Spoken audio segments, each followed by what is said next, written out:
இப்போ பீகாரில் வாக்காளர் சிறப்பு திருத்தம் நடந்தது இல்லை, அதில் வந்து 65 லட்சம் பேர் தகுதி இல்லை அப்படிங்கிற மாதிரிலாம் வந்துருச்சு.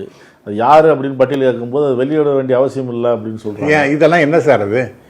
இது என்ன சார் அது? நான் கொடுக்க வேண்டிய அவசியம் இல்லைன்னு சுப்ரீம் கோர்ட்டே தைரியமாக சொல்கிறாங்க சார். நான் கொடுக்க வேண்டிய அவசியம் இல்லை, யார் எடுக்கிறேன் யார் சேர்க்குறேங்கிறதெல்லாம் நான் அதை வந்து யாருக்கும் சொல்ல வேண்டிய கடமை எல்லாம் எங்களுக்கு கிடையாது அப்படின்னு சொல்லிட்டு, அதாவது என்ன மாதிரி தைரியமாக ஃப்ராட் அடிக்கிறதுக்கு என்ன டு த கோர் அவங்க போயிட்டு இருக்காங்கன்னா என்ன சார் அர்த்தம்?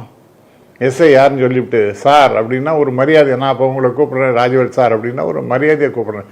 இனிமேல் வந்து உங்களை சார்னு கூட நீ நடுங்க, ஐயோ நம்மளை வந்து ஏதோ ஒரு தப்பு தாண்டாவா பண்ணுற ஆளுங்கிற மாதிரி இரு கூட ஒரு நிலைமையை கொண்டாந்து வச்சுட்டாங்களே. ஒரு சாருங்கிற வார்த்தையை கேட்டாலே பயப்படுற மாதிரி கொண்டாந்து வச்சுருக்காங்க. தேர்தல் ஆணையம் தனி அமைப்பு, யாருடைய தலையீடும் இல்லை, நேர்மையாக தான் செயல்படுறோம் அப்படின்னு சொல்கிறாங்க. முதல்ல வந்து நீங்கள் குற்றச்சாட்டு வச்சது எலக்ட்ரானிக் ஓட்டு மிஷனில் இவங்க ஏதோ செய்கிறாங்க. எஸ், அதை ஹேக்கி டாக்கி பண்ணுறாங்க. இது வந்து ஒரு குற்றச்சாட்டு வச்சாங்க. இப்போ வந்து இந்த இப்படி ஒரு குற்றச்சாட்டு எடுபடலங்கிறதுனால இதை கையில் எடுக்கிறாங்க அப்படின்னு இல்லை. அதாவது எந்த விதத்திலாம் எப்படிலாம் யோசிச்சு பிளான் பண்ணி அதை எக்ஸிக்யூட் பண்ணுறாங்கன்னு பாருங்கள். அதாவது இந்த ஃப்ராடெல்லாம் எப்படிலாம் பண்ணணும். எலக்ட்ரானிக் ஓட்டிங் மிஷினை பற்றி அவங்க கட்சி டாக்டர் சுப்பிரமணிய சாமி தான் ரொம்ப தெளிவாக இது எப்படிலாம் ஹேக் பண்ணலாம் அப்படிங்கிறத பற்றி அவர் ஆர்டிக்கிளே ஹிந்துவில் எழுந்தார். இன்னும் எனக்கு நான் அவருக்கு அதனுடைய காப்பி வச்சுருக்கேன்.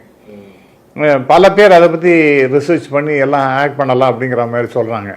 அமெரிக்காவில் ஒரு சிஸ்டமேட்டிக்காக நிறைய விஷயங்கள் நடந்து கொண்டு அதை நம்ம இப்போ ஃபாலோ பண்ணுறோம், பண்ணலை, அது வேறு விஷயம்.